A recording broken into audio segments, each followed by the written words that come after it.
traditional public school in Liberty City, Miami, a very low performing school, like right on the edge of a Haitian community. And so there was that richness there in terms of just having great family dynamic in the neighborhood and a great community feel.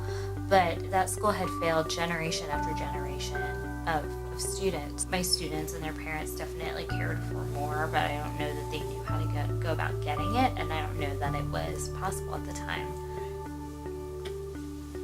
Adding yet another K-8 school to the mix is not always what the community needs. As an authorizer, I'm interested in where there's truly a need and looking at how we can fill that need.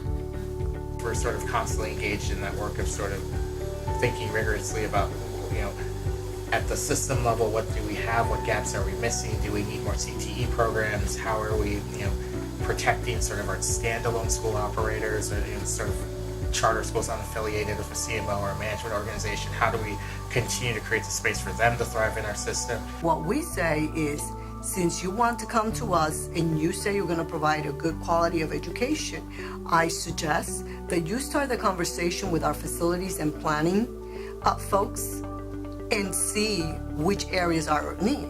Our district has identified what we call hotspots, which are areas of high growth, areas where our schools are overcrowded.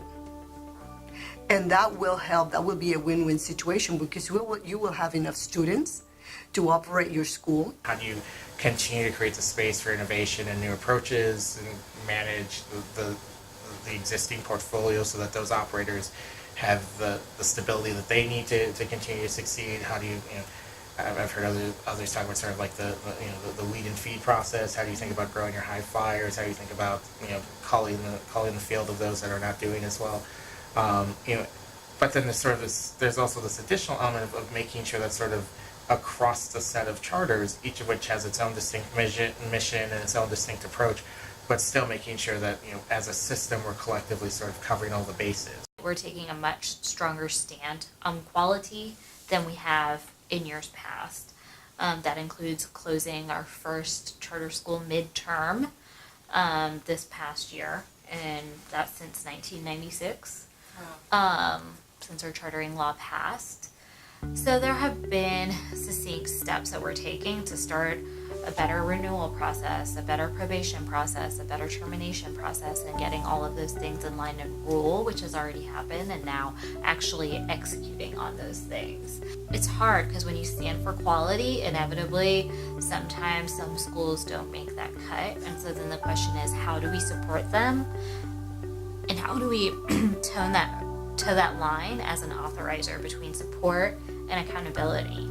For us in our marketplace, there is not enough access to really high quality CMOs, the ones who figured it out elsewhere across the country. So we really need more access to people who know how to do this.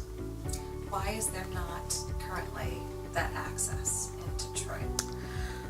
Because of resources. I think a lot of people have looked at Detroit and determined that they can't afford to get the same results that they get elsewhere on what they will receive in Detroit. And plus the level of need. I think once again it's a willingness on the part of people outside the education sector to say this is crucial to the success of our state and we have to make it a priority. Educational funding has got to be a higher priority.